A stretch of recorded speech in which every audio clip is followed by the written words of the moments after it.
Howdy YouTubes, hope you're all doing great today. I'm going to be talking about Mission Impossible Dead Reckoning Part 1, which hits theaters this week.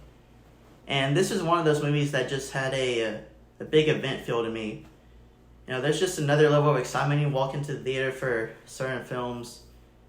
And I was definitely feeling it for this one.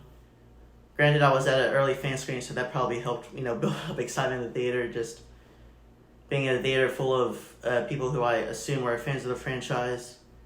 We were all giving little goodies like movie posters and, even got this IMF pin. So, and plus this movie's been getting a ton of positive reviews and buzz lately, so that just, ramped up the excitement, just expecting to be blown away by what we're about to see on screen. And I guess the question is if Tom Cruise will strike box office gold for the second summer in a row. He had the huge success with Top Gun Maverick last year. That remains to be seen as the summer box office continues to heat up, with lots of competition coming, Barbie, Oppenheimer, etc.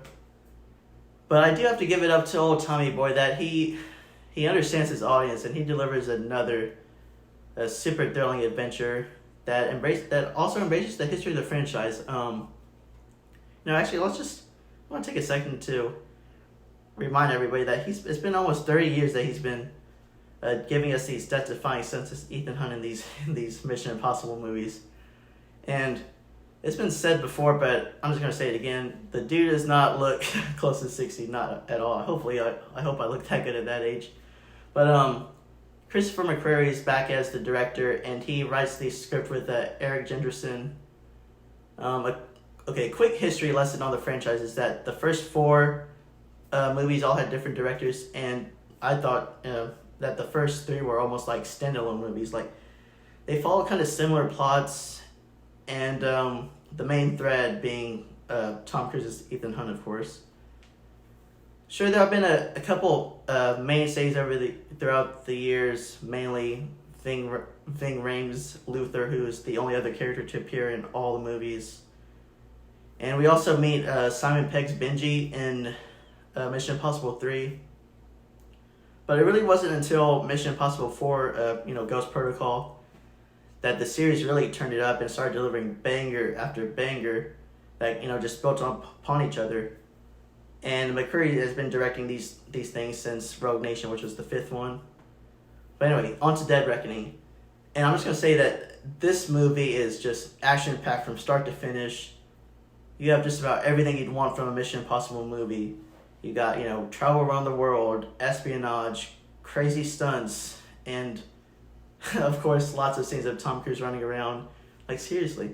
I know someone out there has calculated how much Ethan runs in these movies, and, dude, throughout the entirety of this franchise, he's probably ran, close to a marathon at this point.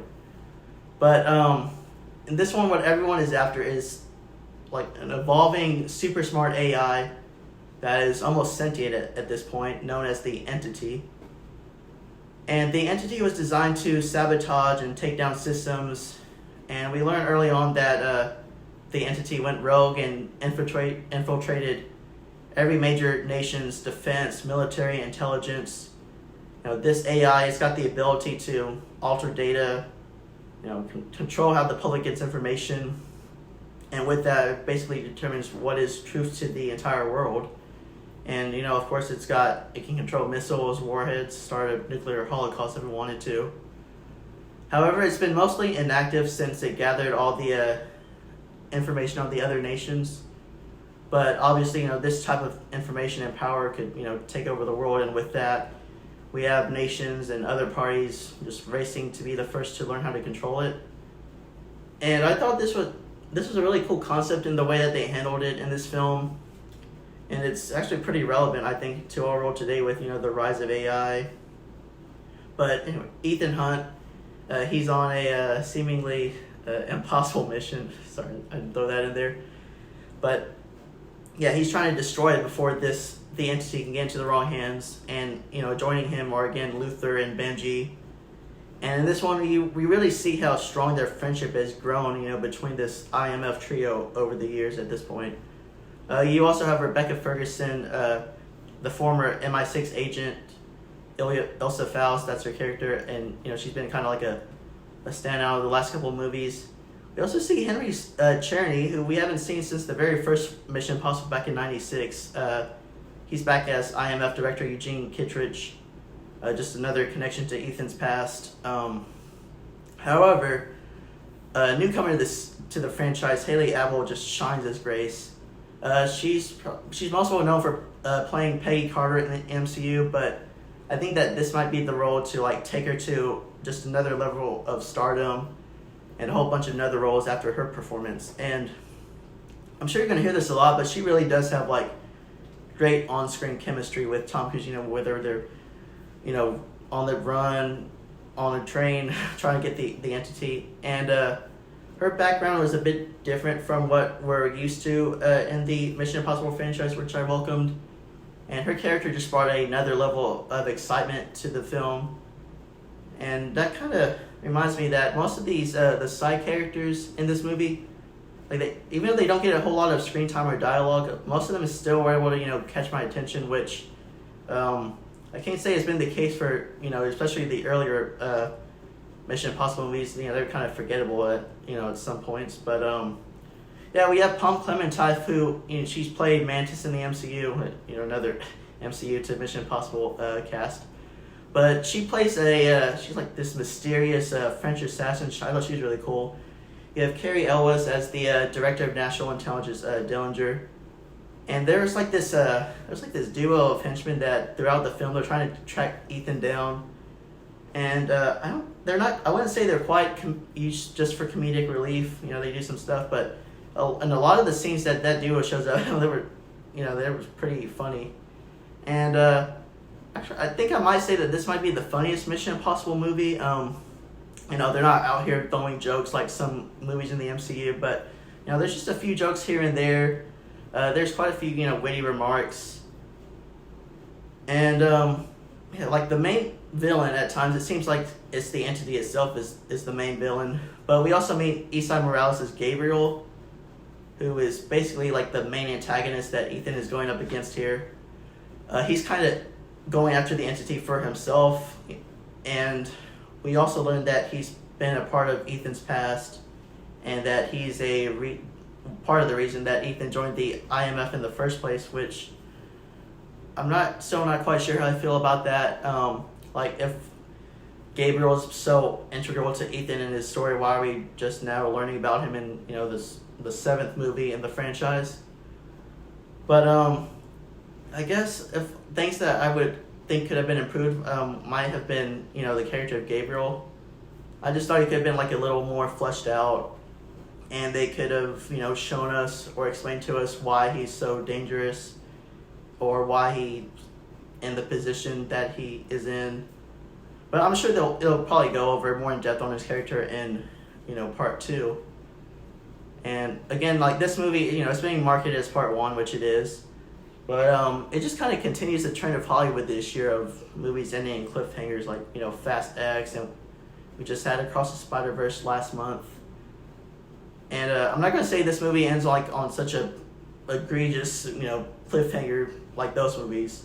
We're not left completely dangling over the edge, but yeah, we do get some resolution, and like the end of this movie feels like a natural pause in the story.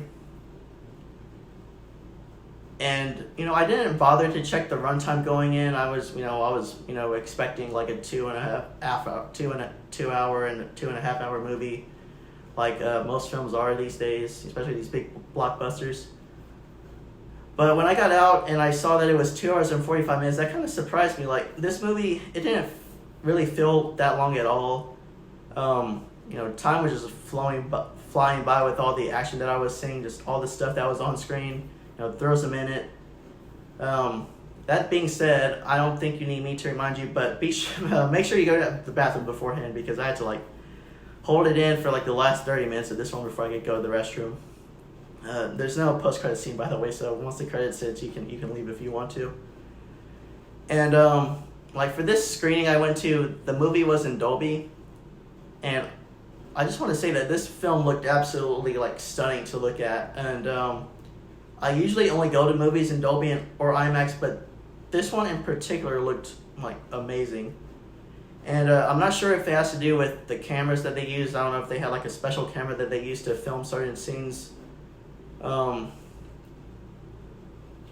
But maybe it had to do with the fact that, they kept away from using CGI. They wanted to keep the stunts as practical as possible, as they've shown us in trailers and features. That's really Tom Cruise driving an actual motorcycle off a cliff. And they're standing, they're fighting on an actual train. Tom Cruise is driving an actual car, around Italy. Maybe that's one of the reasons why the movie looks so good, because there's an actual object there. You don't have just like an actor in front of a green screen. And in my out of the theater reaction, I was still kind of like riding high from the movie and the experience and just what I saw. Having a couple of days to think about it, I think I might have lowered it a bit from like a 9 out of 10 to 8 out of 10. It's up there in the franchise, but there might be a couple that are a little better, like Fallout. The last one with Henry Cavill, that movie was like amazing. But that being said, if part 2 next year is a masterpiece, which I fully expect it to be, I could see part 1 and part 2 combined to tell like one single story that's like the best of the franchise.